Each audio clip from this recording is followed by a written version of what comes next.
to be looking at new technologies and how they could possibly, move things in the next general election.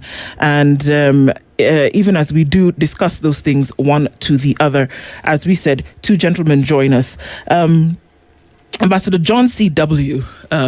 Is a governance expert and blockchain analyst, as well as a pastor, and he's here with us this morning. Ambassador, good morning. Good morning to you. How are you? Very well. Thank you for giving us another opportunity to be here. Thank you for being here. It's always good to see you, and we're going to be looking at some of these things, and it's great to be able to have your voice on that. Peter Kibaki is also here. He's a colleague and also an expert in his own right in terms of some of these technologies that we speak of this morning. Peter, good morning. Good morning. Good morning. Welcome to the Situation Room. It's Kenya's biggest conversation. You're in the hot seats of the Situation Room, and we're very glad to have you here this morning. Thank you. It's a pleasure. As we normally do, we're going to welcome you with today's proverb. Aseta will tell you where that's from. We'd love to get your interpretation of it. Our proverb today comes from Liberia, a country that in the continent is the first country to get independence. It is formed by the slaves, mostly assisted by the United States of America. The capital, Monrovia, is named after former American President John Monroe. Right? But let's go to the proverb. You cannot climb two trees at the same time. You cannot climb two trees at the same time. Mr. Kibaki, how would you interpret that?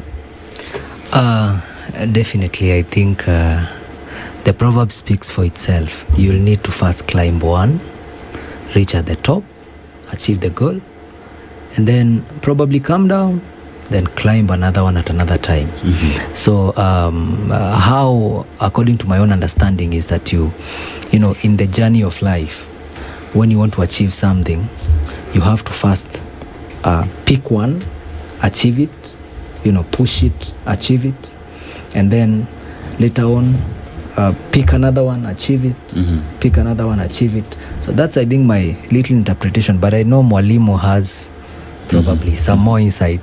Yeah. Ambassador, how would you interpret it? Well, I wouldn't say more insight. I'm just looking at it from a scriptural point of view. The Bible says you can't serve two masters at the same time. So I think for me, the concept of climbing has something to do with strength and might and using your energy. So it's needful for us to understand that if we are going to serve effectively, we need to be, the Bible says a double-minded man is unstable. So if you climb two trees at the same time, it's a concept of being double-minded. So to serve in one purpose and serve it well is my perspective of looking at the whole matter. Wow. Yeah. Well interpreted. Well Indeed. said. To serve in one purpose and to serve it well is important. All right. So, looking at technologies and what it does for us to be able to move from one place to another when it comes to things that we would otherwise see as manual, as mundane. But technology has come and it has turned the world on its head. That you could be at the North Pole and you could influence or dictate what happens in your home just by looking at a screen. That's what technology has done. And in so many leaps and bounds and things that sometimes we're not able to fathom. And of course, with AI technology and looking at things like blockchain, which some of us don't even know how to spell blockchain, but I guess that's how we're getting into that conversation this morning. So talk us through, and let's start with you, Ambassador, some of the things that we're looking at that could essentially, that have influenced the way in which we operate, that could essentially influence how we vote. Let's begin by looking at it. I was studying the other day about the first plane that was ever made and the kind of, charade that was around the whole system where people felt it's not possible, only birds can fly.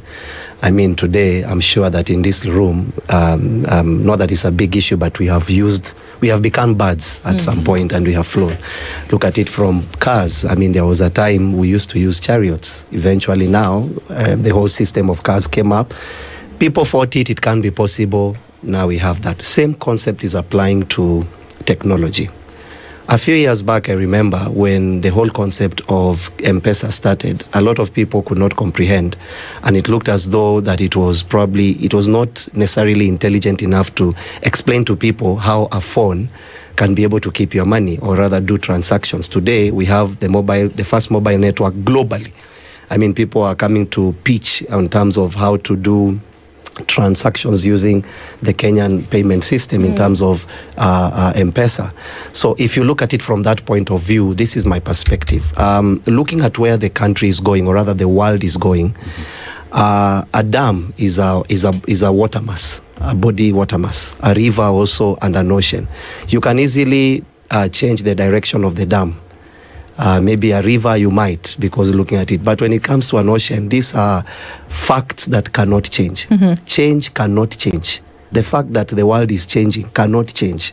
So even if we try to ignore where technology is heading us to, where ideas are heading us to, eventually speaking, we will be able to do that. We were just discussing about the new law that has been passed into being in terms of crypto. I don't know if you're aware that Parliament has passed the whole system.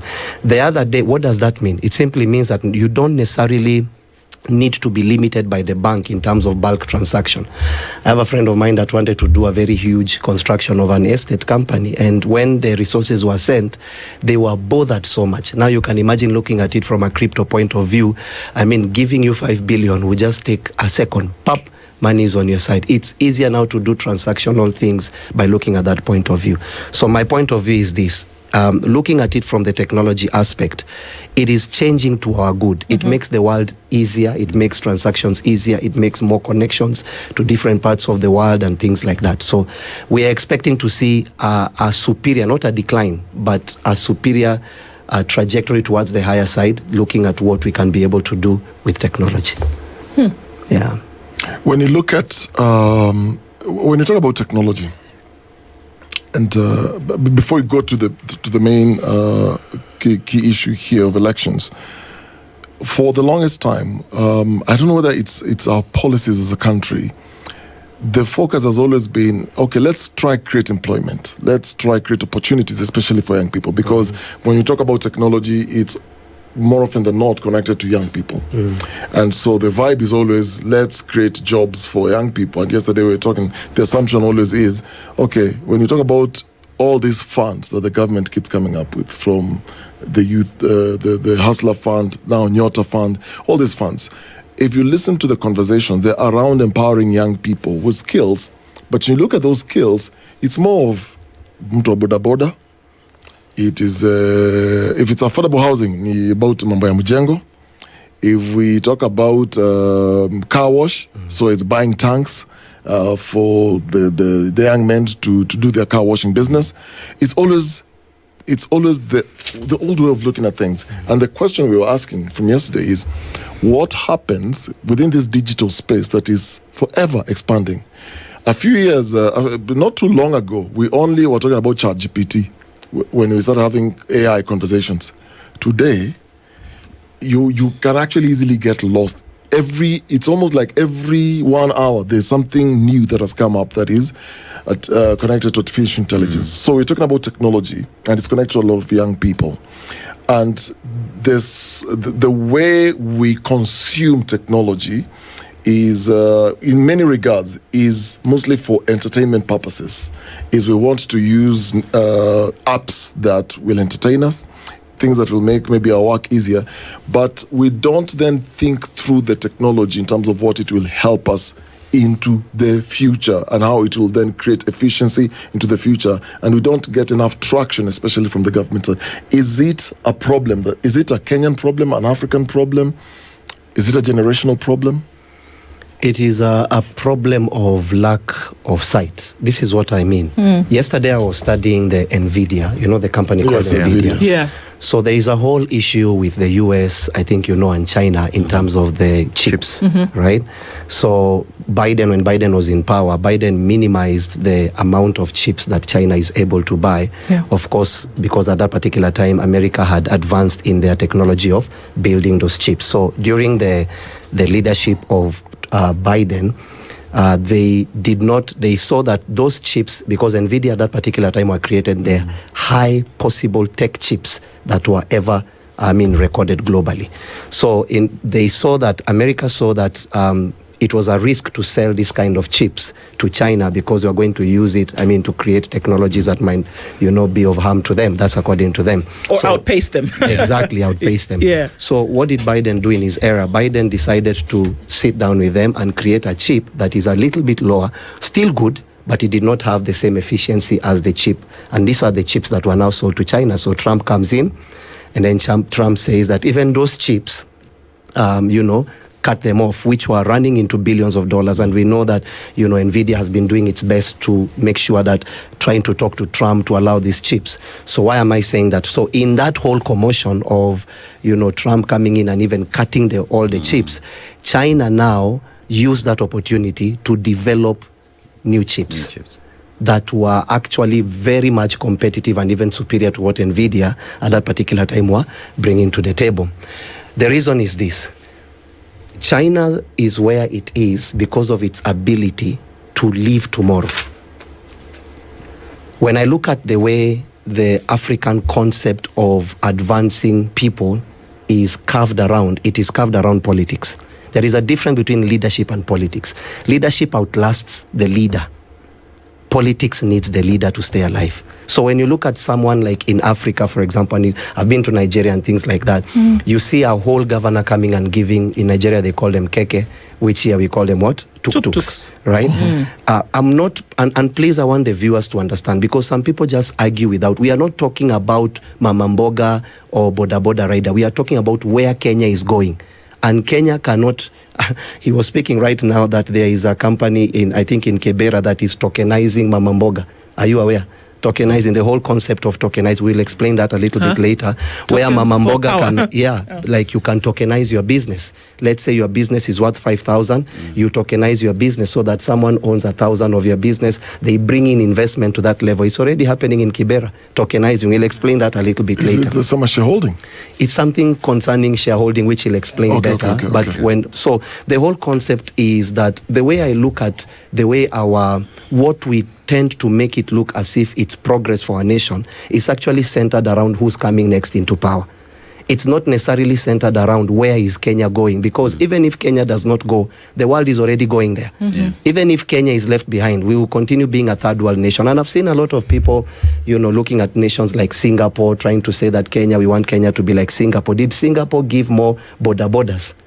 That's the question we need to ask. Did Singapore give more, water tanks? Water tanks. Did Singapore give more car wash? In order for you to be a Singapore, there has to be a bullseye. In order to take a nation to look like that first world nation, it's not bad to advance this particular thing, but advance superior things. The government cannot say you have, for example, 7 billion or 12 billion or 2 billion to empower the youth.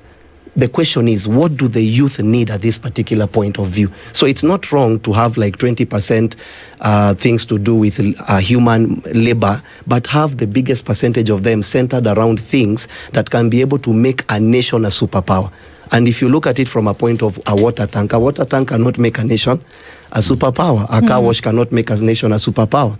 And if you look at it from the AI system, I was reading the other day, in the next 4 years, 3 to 4 years, AI is going to guarantee the next set of the most millionaires, more than any internet in any 20 or 30 years. So the question should be, should we invest in what is actually making more millionaires in the shortest period of time, or just politicize this whole concept with things that we know can make me come back into power the next day? When you talk about technology, AI, blockchain, this is a sector that has been tried and tested in other jurisdictions, and you've seen that it is working. Right. But when you come back home, like you said, we have politicized the entire debate, yet we know what it is we need to do. Yes. Which then brings us to the point where, is it by design, or is it a question of we do not have the resources to? No, we do have the resources. Do you know, the other day I sat with a leader in the nation, and he guaranteed me, I won't say who, that Kenya borrows 3.5 billion approximately a day. From the domestic market? 3.5 billion. From the global market. 3.5 billion shillings is borrowed a day. Then, you remember in Uhuru's government, he came out and said 2 billion is lost a day, which right now, actually, the CAB is 3.9 or 3.7 billion is lost a day. It's not a function of what we don't have. It's just a function of people I sat with someone and he told me, if we are all rich, who will serve the rich? So this is an African issue. It's not necessarily even just a Kenyan issue. It's a way to keep someone where you are so that some of us can keep advancing, because technology is free people. For example, if right now you remember, assuming you don't have M-Pesa, can you imagine the queue that will be on the banks? Yes. How much money the banks will be making? So the question we should ask, how much are the banks losing because M-Pesa is available? Even though M-Pesa to some degree is adding to it. But if you would ask, maybe most banking sectors would not want M-Pesa completely, so that we can receive more queues back. And if we receive more queues back, we receive more transactions. More money. We receive more money for the bank. So this is the same thing that is happening. There was a time when you're doing an ATM withdrawal, it was 40 shillings per withdrawal. Per withdrawal, whatever amount, right? You're withdrawing. So you're seeing less and less of ATMs now. You know why? Mobile because technology always makes sure that old things are phased out. And if you phase out old ideas, you have a new breed of people coming up that you can no longer control with your foolishness. Okay. And this is the problem of Africa. And how this? We could do this for days because I'm drinking that water as well. Right. How would it affect how we vote, how we make a decision? Because for the longest time, there are people today who still use pebbles to cast their vote. Right. It happens today. The heavy paper elections are still a thing, especially on the continent. This technology that we are saying must be the direction in which we are going for the economy. Is it also the direction that we would be going, Peter, when it then comes to how we vote, for it to be foolproof, so that this thing that we hear people saying that, well, they're going to rig the election anyway, and they're going to find a way to do it, so why should I register to vote? Do we see that maybe those lines would be falling here as well? I think in my little opinion, I think in this era things are changing, and things will continue changing. And as you know, as my senior stated, change is inevitable. So we cannot continue doing what used to work and expect better result. What used to fail us and expect a different result.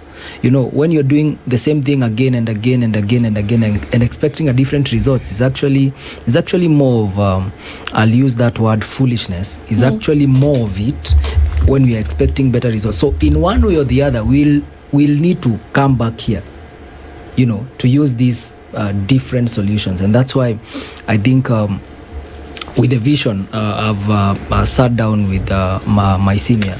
Just allow me to call him my senior, because indeed he is. I've sat down with him and I've investigated the vision. Before I came under his guide, I sat down and analyzed for years, actually for over 3 years, because I was always this crazy dreamer. Why are we using paper ballots? Yet we can be able to digitize this. What's the problem?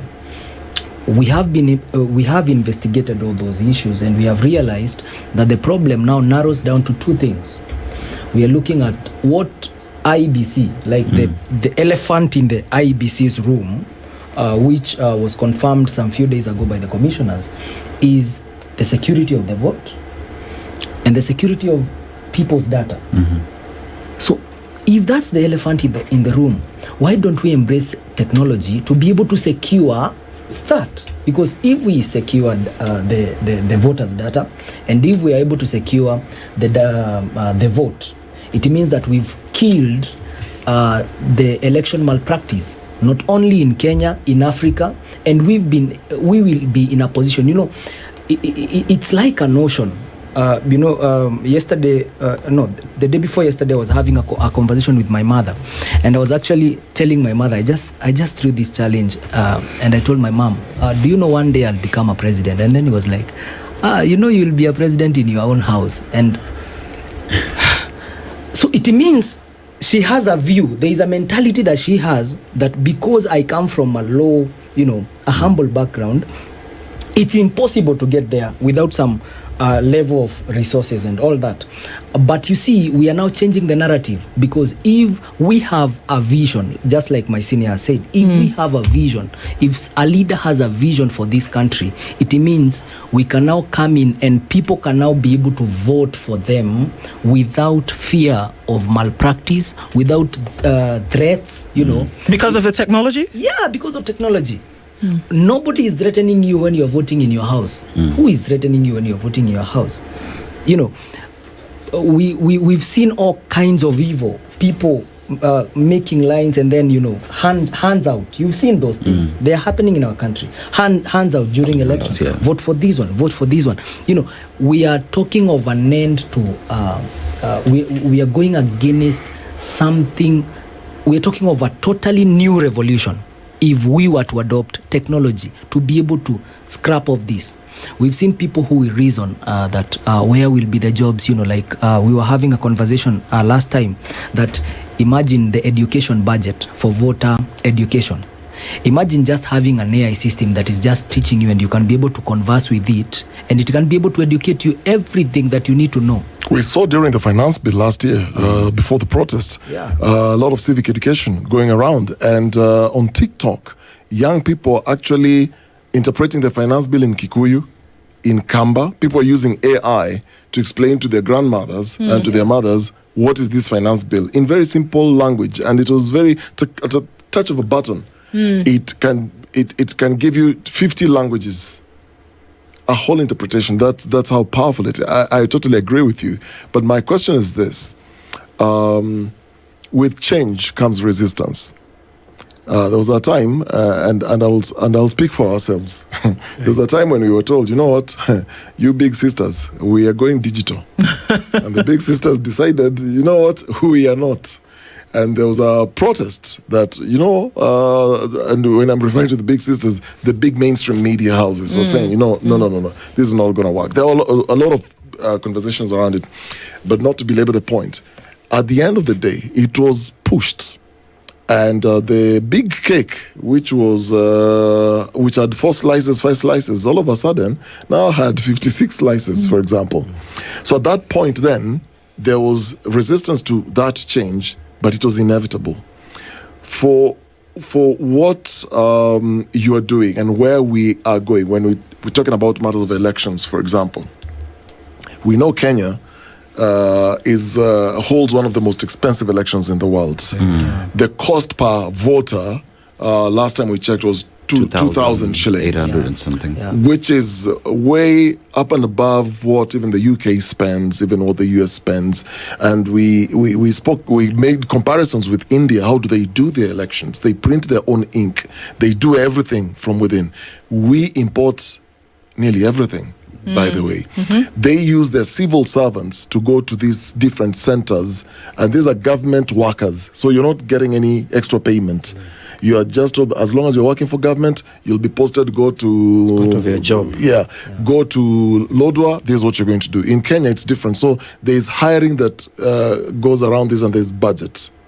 When you're looking at election, why did you decide then to think technology and connect it to the elections?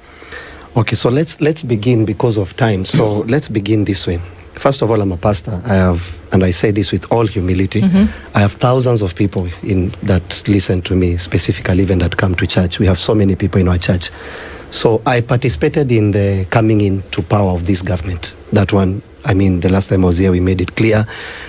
The reason is because of this. At that particular time we participated, it was clear. Part of the things that we were looking at was end corruption, specific things, give an opportunity to the youths. I remember I was part of the youth charter, by the way. You know, there was actually a youth charter that was created. Beautiful kind of things that were supposed to have happened. Unfortunately, we did not have a plan for tanks, water tanks. You know, our plan was to advance our young people to be able to take up leadership tomorrow. Long story short, so I saw how the whole electoral system looked like. I mean, how power transfer, all those kind of things were looking like. Then now we fast forward it to now this particular time. You remember that particular time, looking at it from previous elections, 2007, we forgot we were Kenyans, and then we started becoming tribal and things like that, and all those things. And we moved it to now Ruto's time, President Ruto's time, which remember we went and did a re-election, right? Now the re-election costed us money.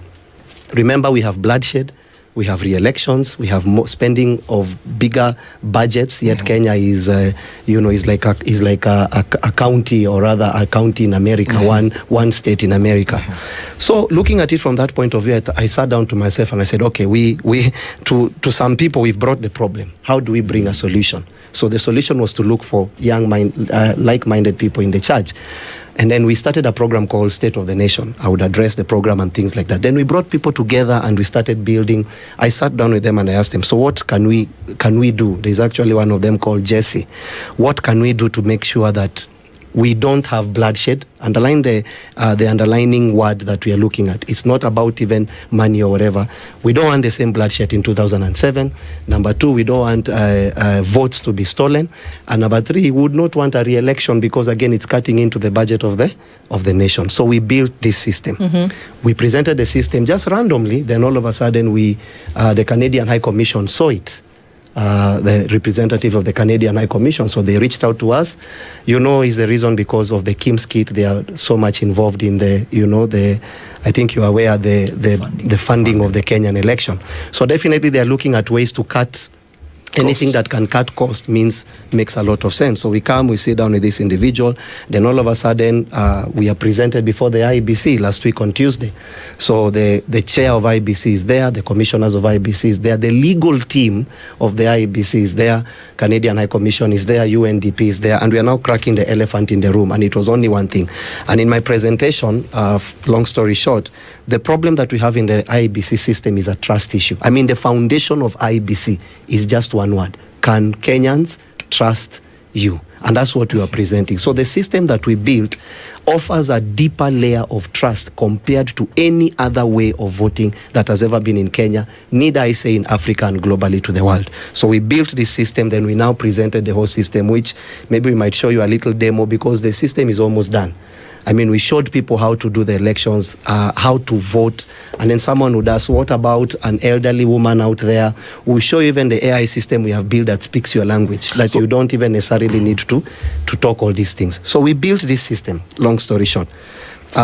Set up this system for two particular reasons. Number one, you've spoken about 2,000 shillings be the amount of money that an individual voter under the old system. Our system is 36 bob. Number two, you need to understand that people that are coming into power, or necessarily, there are people that benefit from elections, procurement, all those kind of things. So definitely they would not like that approach.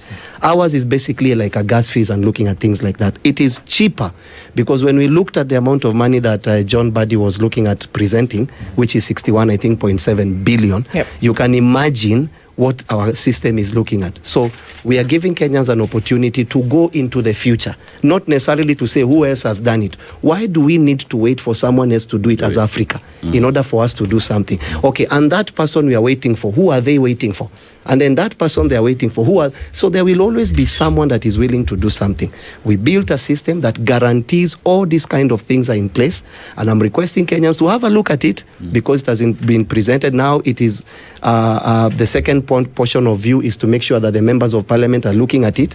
That's now the platform that we are on right now, so that it can be brought as a motion if discussed with several of them. Bring it as a motion in the table of the House. Let us look at it. And if a member of parliament says no, because actually technology is part of Article 81, we've read it.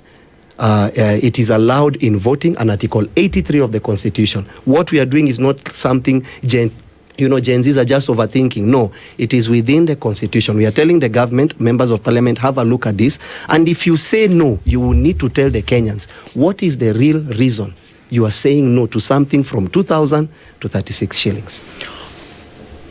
Okay, so it's a big deal, obviously, what we're talking about here, because one of the major issues is that to make an election, to make the cost of participating in an election so expensive that there are some things that are being hidden. There's some hidden costs there. There's already budgeted corruption. That has been the thought in people's minds.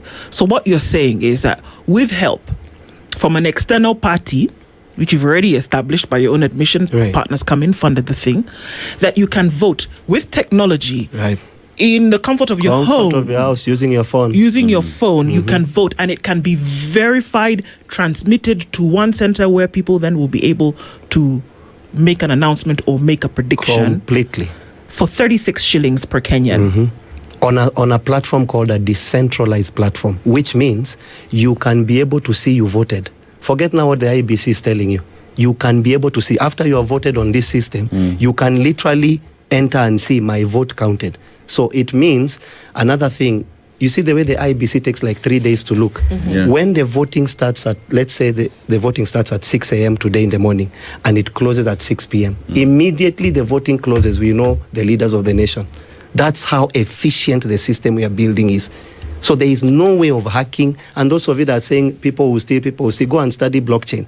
In order for you to understand what is a blockchain system, you will know it can never be hacked, or rather it has never been hacked.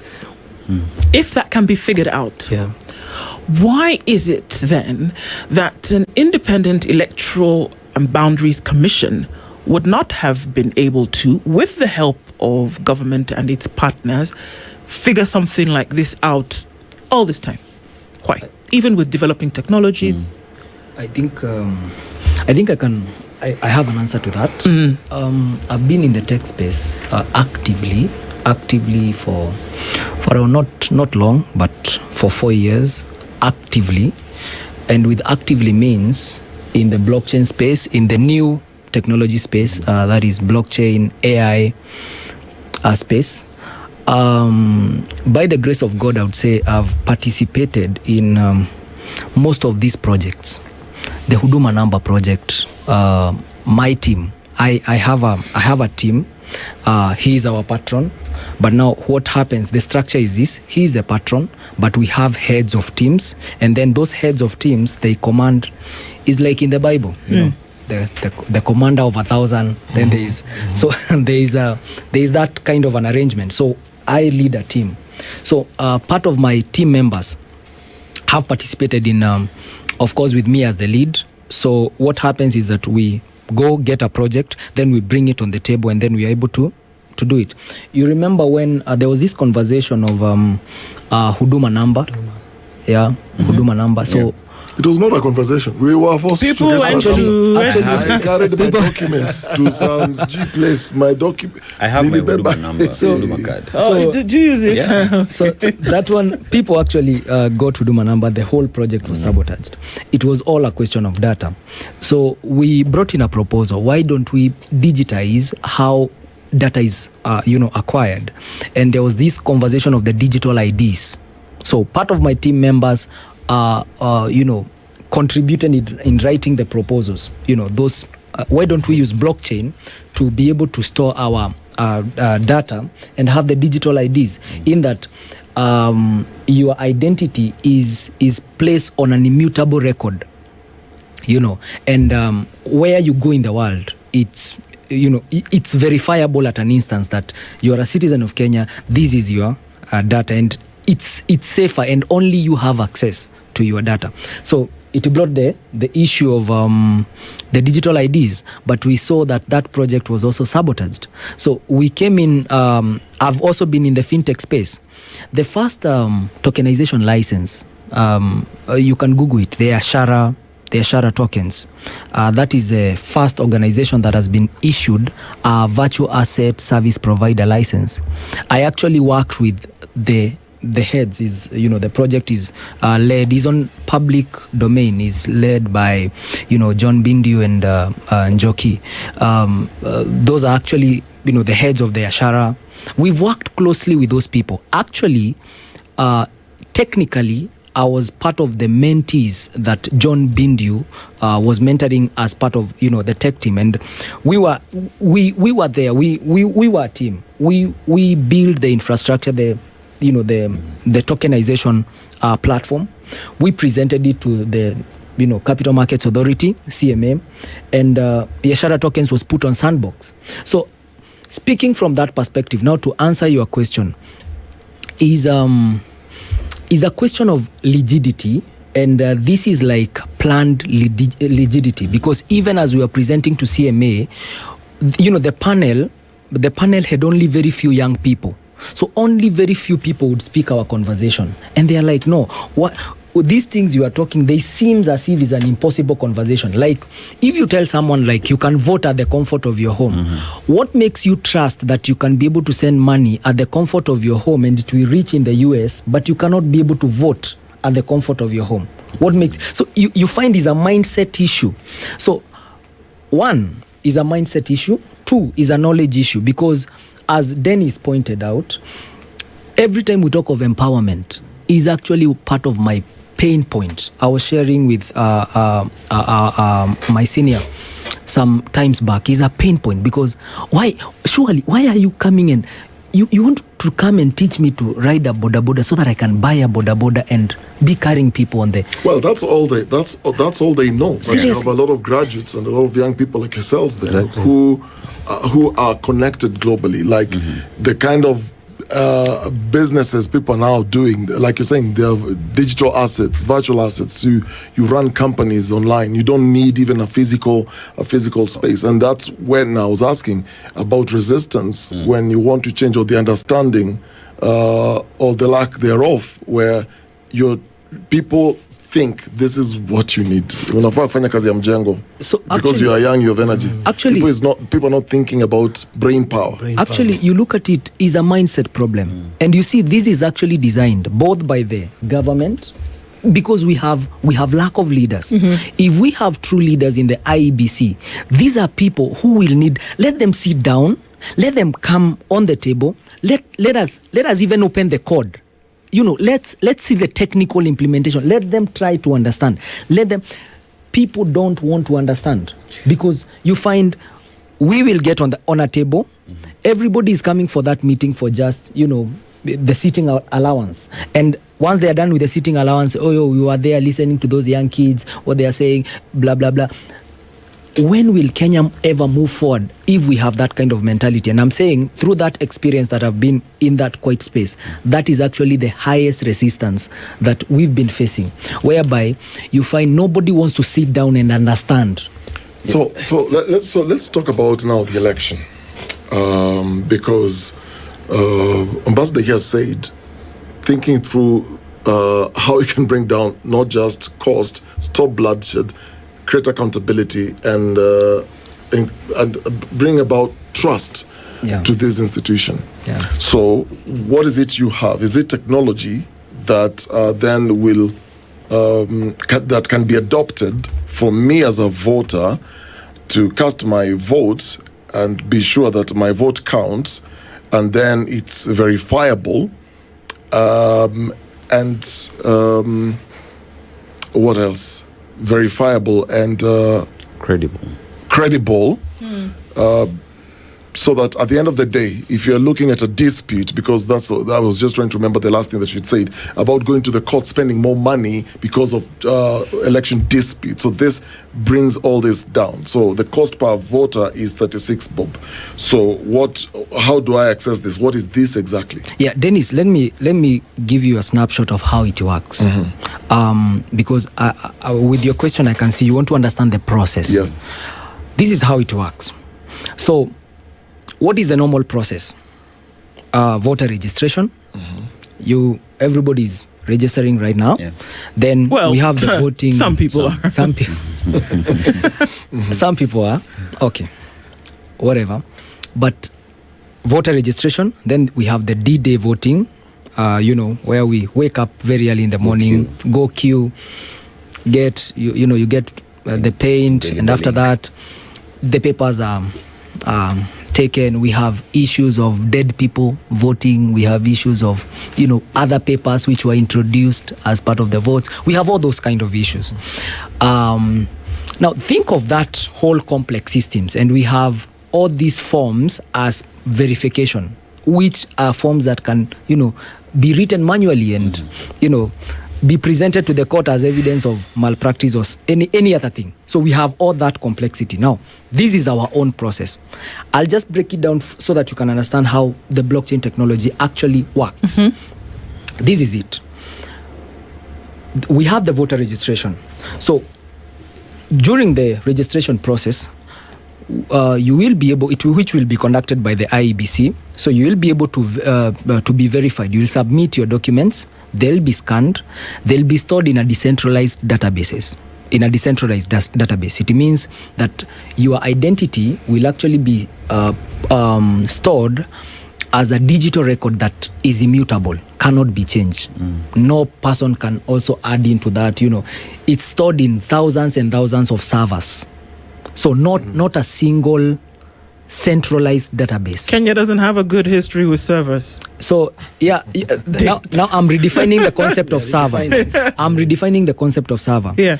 The reason why it doesn't have a good history with servers is because we've been used to centralized servers. Okay. So whereby is one server that is in one room that people can poke in, poke out, hack. But this one we are talking of decentralized server. Okay. Understand that word, decentralized. Yeah. It means that we have thousands and thousands and thousands of servers, computers actually, that are interconnected.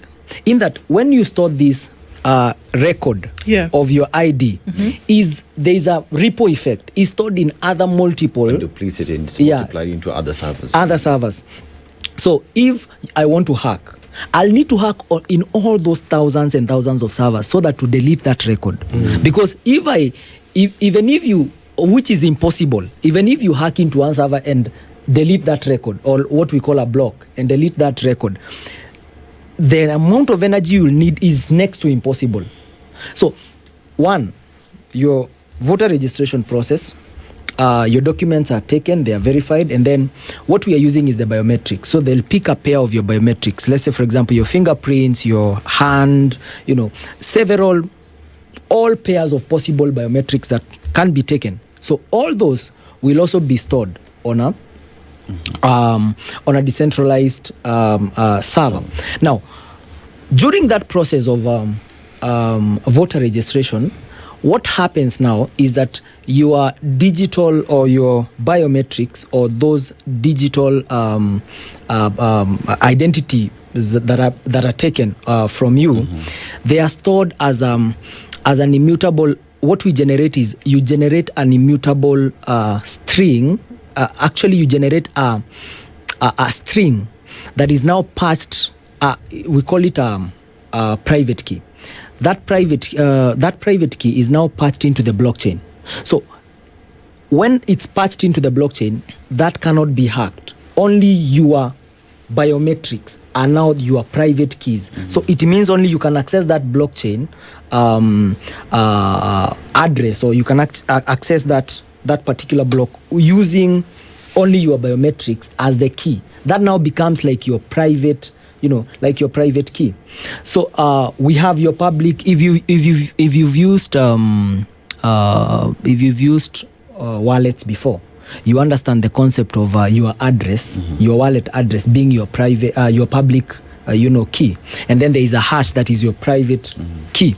So the wallet address, which is now your public key, that is set on the public. You can actually share out that one, and someone can be able to verify. It's actually verifiable that indeed you voted. So that is what is happening. That is what is counting on real time.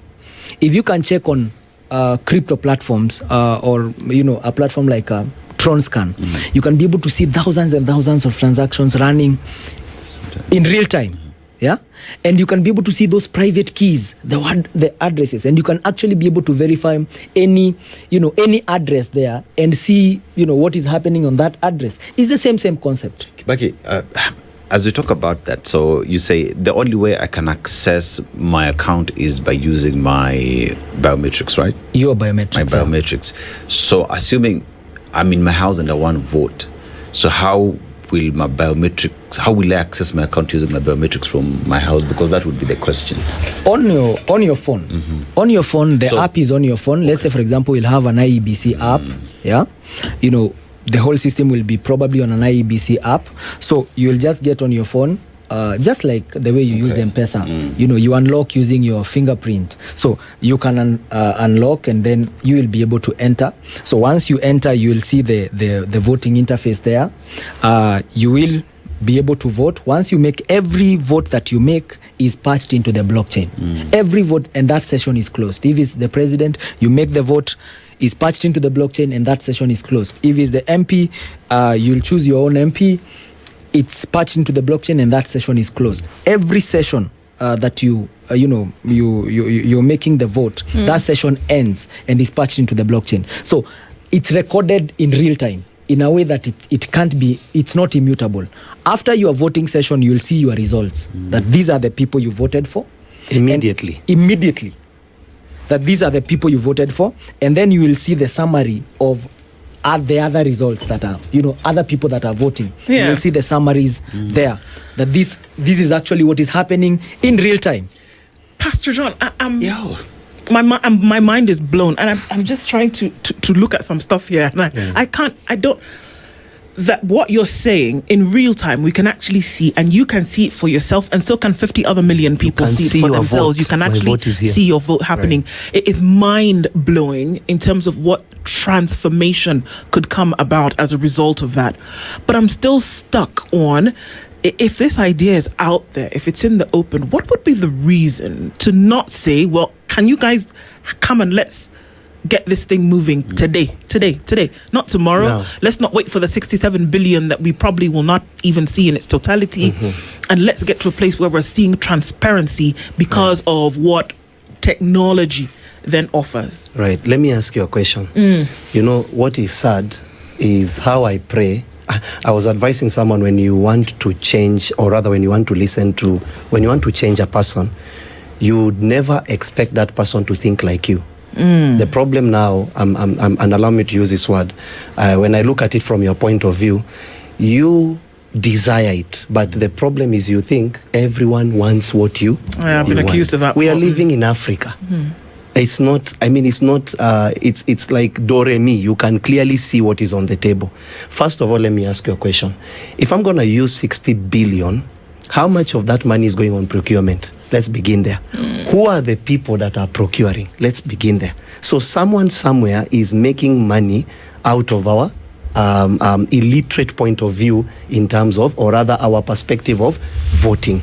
So then the question should be, what do we need to do to push this to become a reality? Not necessarily that why are people, in terms of the why would someone not be willing? It would depend with what part of the cake is that person eating. I mean, we all know that Kenya is run by people at the top. So the question should be, these people seated here at the top, what is part of them in order for them to sit and say, I would want to make this to be part of this particular issue. So if there is a cake to be eaten, and only a few elements are eating that are deciding the way forward, it is obvious that many people would not want to. But the IEBC chair, and I'm saying it publicly because it's true, you needed to have seen the joy on that table, because that day we left with a trajectory of the future.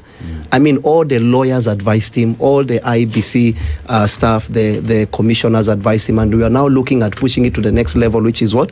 To take it to Parliament, so that it can be brought forth as a bill to see whether Parliament can pass it. And if Parliament does not pass, and I want to say this, Parliament, any person that will oppose such a bill, we will know that you are part of the cake. Because question, 2,000 shillings and 36 bob, even if you are full, it's a no-brainer. Does it even make any sense? And lastly, the chairman told us this: Kenyans, stop talking and come and register. I was so shocked to hear that people are not registering. Stop looking at things like Madagascar and Burkina Faso. Those are coups.